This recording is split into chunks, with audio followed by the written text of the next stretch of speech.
السلام علیکم ورحمۃ اللہ وبرکاتہ۔ بسم اللہ الرحمن الرحیم، نحمدہ ونصلی علی رسولہ الکریم، اما بعد۔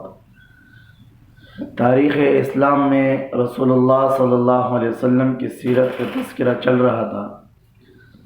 اس سے پچھلی مجلس میں سن 2 ہجری کے احکامات میں سے ایک حکم کا ذکر ہوا،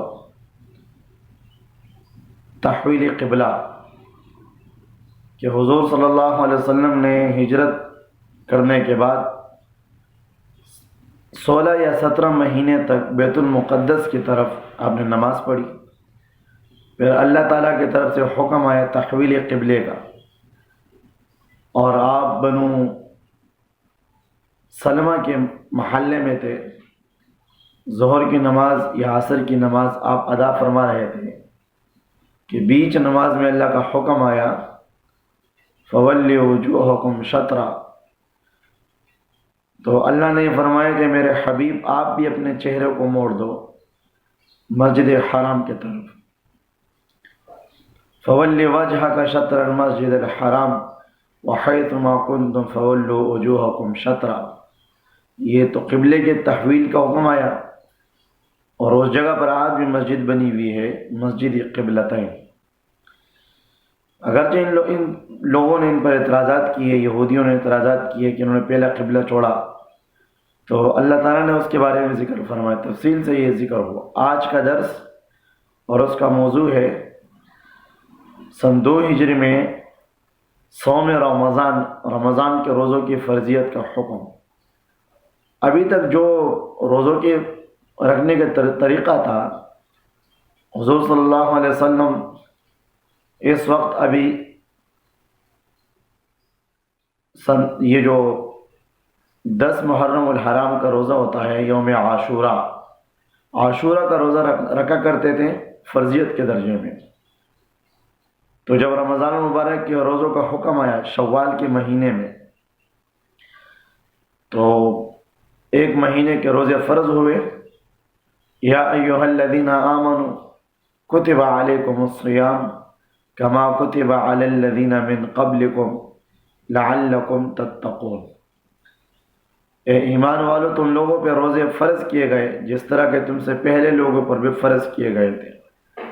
لیکن فرضیت میں دونوں برابر ہیں، تعداد میں فرق ہے۔ مختلف قوموں پر مختلف تعداد کے روزے، لیکن اس امت پر اللہ نے پورے مہینے کے روزے فرض کیے، اور 1 مہینے کے روزے رکھنا پورے سال میں یہ ہر بالغ مرد عورت عاقل مسلمان جو بیمار ہو، تندرست نہ ہو، مقیم ہو، مسافر نہ ہو، اس کے احکامات تفصیل ہے، تو اللہ نے ان پہ فرض کیے۔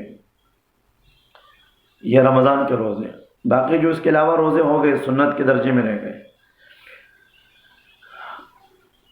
تو رمضان مبارک کے حکم آیا، روزوں کا حکم آیا، تو اس میں بھی شروع میں ترتیب الگ تھی کہ جن کو طاقت ہو روزہ رکھ لے، اور جو طاقت اور جو فدیہ دے سکتے ہیں فدیہ دے دے، یعنی عذر نہ بھی ہو پھر بھی فدیہ دے کر روزوں سے کا بدلہ دیا جا سکتا تھا۔ لیکن بعد میں اس کا حکم ہوا کہ نہیں، کہ جو اس طرح بیمار ہو کہ جو بالکل مطلب ہے کہ زندگی کی امید نہ ہو، کومے میں ہو، بالکل آخری حالت ہو، تو اس کے لیے بھی اجازت دی گئی، لیکن اس کے لیے بھی شرط یہ ہے کہ اگر اللہ نے اس کو صحت دی دوبارہ اس کی قضا کرے گا۔ باقی یہ نہیں کہ چھوٹے چھوٹے عذروں سے، معمولی باتوں سے، سفر میں گئے تو روزے کا فدیہ دے، نہیں، سفر میں اگر روزے نہیں ہیں تو مقیم ہونے کی حالت میں روزہ رکھنا پڑے گا۔ بیماری کی حالت میں اگر روزہ نہیں ہے تو آپ صحت مند ہو گئے تو آپ کو روزہ رکھنا پڑے گا۔ اسی طرح عذر کی حالت میں روزہ نہیں ہے تو عذر ختم ہونے کے فوراً بعد فدیہ نہیں، روزہ رکھنا پڑے گا۔ تو جو احتیاطاً فدیہ دیتے بھی ہیں دے دے، لیکن صحت مندی کی حالت میں عذر ختم ہونے کے بعد روزہ رکھنا پڑے گا، چھٹکارا نہیں ہے اس سے۔ اچھا، اس کے بعد ایک حکم اور نازل ہوا کہ جیسے روزہ ختم ہوتا ہے، اللہ نے مسلمانوں کو خوشی کا دن بھی دیا، یہ بھی سن 2 ہجری میں اللہ نے اس کا حکم دیا کہ رمضان کا مبارک مہینہ ہے، اب لوگوں نے بھوک برداشت کی، پیاس برداشت کی، خواہشات کو دبایا، تکلیف برداشت کی، پورے دن ہر قسم کے خواہشات سے رکے رہیں، اللہ کے حکم کو پورا کیا۔ اب اللہ نے آخر میں ایک حکم دیا، خوشی منانے کا حکم دیا، لِكُلِّ قَوْمٍ عِيدًا وَهَذَا عِيدُنَا۔ آپ نے فرمایا کہ ہر قوم کے لیے خوشی کا دن ہے، ہمارے لیے اللہ نے یہ دن بنایا خوشی۔ لیکن یہ جو خوشی کا دن تھا اس کا طریقے بھی اللہ نے بتایا کہ خوشی کس طرح منانی ہے، اپنی مرضی سے نہیں، ڈول باجے گانوں سے نہیں، صاف ستھرا لباس پہنو، زیب اور زینت کے ساتھ، بالکل خوشبو لگاؤ، اپنے لیے نئے پیزار لو، نئے جوتے لو، نئی چادر لو، نئی ٹوپی لو۔ آپ کو بالکل یہ چیزوں کے اختیار ہیں، آپ کو خرچہ ہے، آپ کتنے ہی مہنگے لے سکتے ہو، لے لو۔ تو آپ اس خوشی کا دن جو ہے مستی میں، اللہ کے نافرمانی میں نہ گزاریں، بلکہ 2 رکعت واجب عید الفطر ادا کر کے آپ شکریہ کے طور پہ یہ نماز پڑھیں۔ یہ آپ کی خوشی کا دن ہے، یہ خوشی منانے کا طریقہ ہے۔ رشتہ داروں کے پاس آپ جائیں، جائز سیر کے لیے آپ جائیں، آپ جو ہے دنیا کی عبرت، دنیا کی وہ مقامات جو عبرت کے نشان ہیں وہاں چلے جائیں، تو اس کی اجازت ہے کہ جس چیز میں اللہ کی نافرمانی نہ ہو، گناہ نہ ہو، اس حد تک خوشی کی اجازت ہے۔ لیکن عید منانے کا خوشی، مین بنیادی خوشی شکریہ کی ادائیگی میں ہے کہ آپ 2 رکعت نماز پڑھ کے شکریہ ادا کریں اور اللہ سے دعا کریں، اللہ یہ رمضان بھی قبول فرما اور آئندہ بھی رمضان کا مہینہ نصیب فرما۔ یہ شکریہ کے طور پہ ہوتا ہے۔ اچھا، پھر اللہ نے اسی سال فطرے کا حکم بھی دیا، صدقہ فطر کا حکم دیا کہ جو مالدار لوگ ہیں، جن کو اللہ نے وسعت دی ہے، گنجائش دی ہے، وہ یہ خوشی کا دن اپنے لیے اکیلا نہ منائیں، بلکہ اس دن آنے سے پہلے غریبوں کا خیال کرو، ان کو فدیہ دو فطرے کے صورت میں، تاکہ وہ بھی اپنے لیے خوشی کا دن منائے، نئے کپڑے لے لے، اس دن اپنے لیے اچھے کھانے پکائے، اپنے بچوں کے لیے لباس لے لے، اور جو زیب و زینت کی چیزیں ہوتی ہیں وہ اپنے لیے خرید لے۔ تو خوشی غریبوں کی خوشی کا ذریعہ اللہ نے امیروں کو بنایا کہ مالدار لوگ فطرے کے طور پہ غریبوں کا بھی خیال کریں اور ان کو کچھ دیں تاکہ وہ بھی خوشی منائیں۔ اچھا، اسی طرح اس سال میں سن 2 ہجری میں حضرت عائشہ صدیقہ رضی اللہ تعالی عنہ کی رخصتی بھی ہوئی شوال کے مہینے میں۔ شوال کے مہینے میں آپ کی رخصتی ہو گئی ہجرت کے بعد، یہ سن 2 ہجری، اور ہجرت سے پہلے سن 10 نبوی، جس وقت آپ کی عمر 6 سال تھی، اور اس وقت تقریباً 9 یا 10 سال کے درمیان آپ کی عمر ہے جو رخصتی ہو گئی۔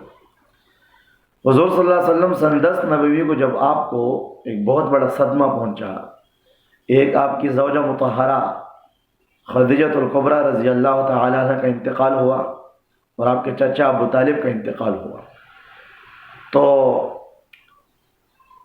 آپ کے لیے رشتے کی بات کی گئی، تو آپ سے عرض کیا گیا کہ 2 رشتے ہیں، ایک کنواری ہیں، ایک بیوہ ہے۔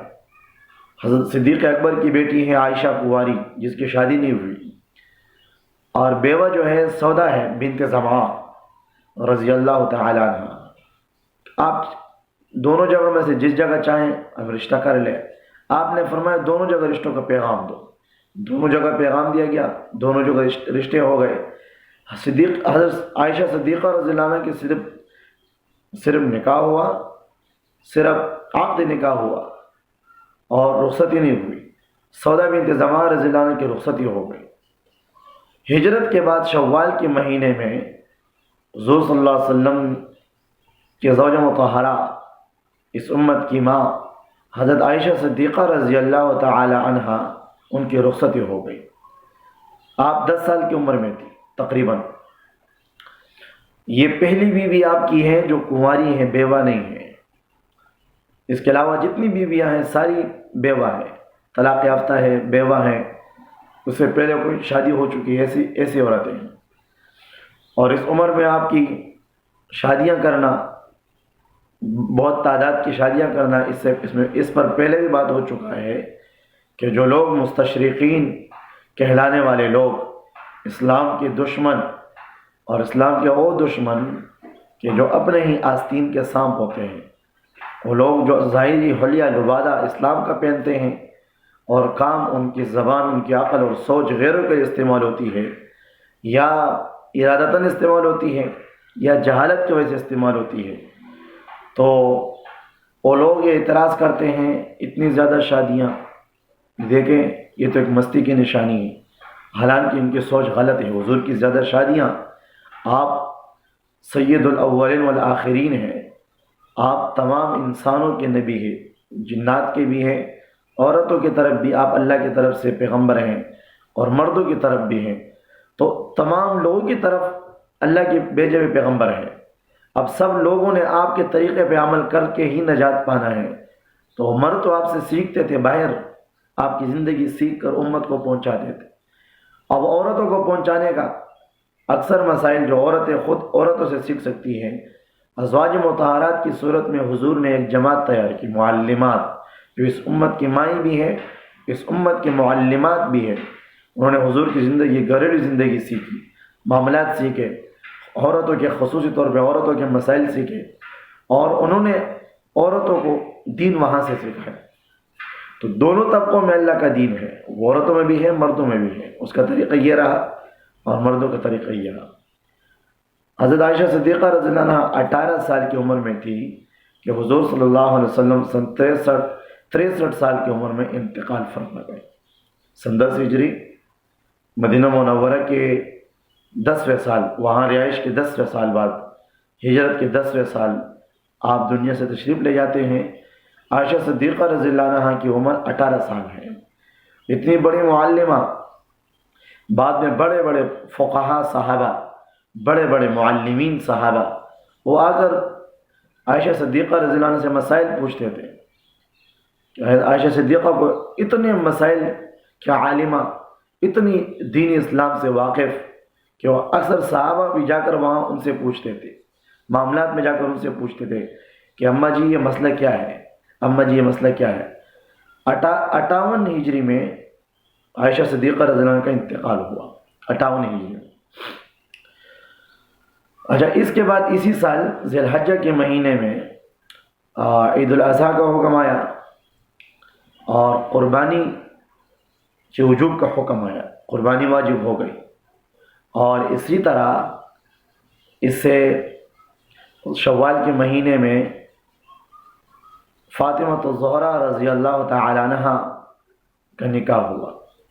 فاطمہ الزہرا رضی اللہ عنہ سے دنیا واقف ہے، کون مسلمان ایسا ہے جن کے دل میں ان کی محبت نہ ہو، ان کا عقیدت نہ ہو، ان کو نہ جانتا ہو۔ فاطمہ الزہرا ام الحسنین، جنت کے سرداروں کی ماں، اور خود جنت کی سردار عورتوں کی ایک جماعت کی سردار، یہ ساری جنت کی عورتوں کی سردار فاطمہ الزہرا۔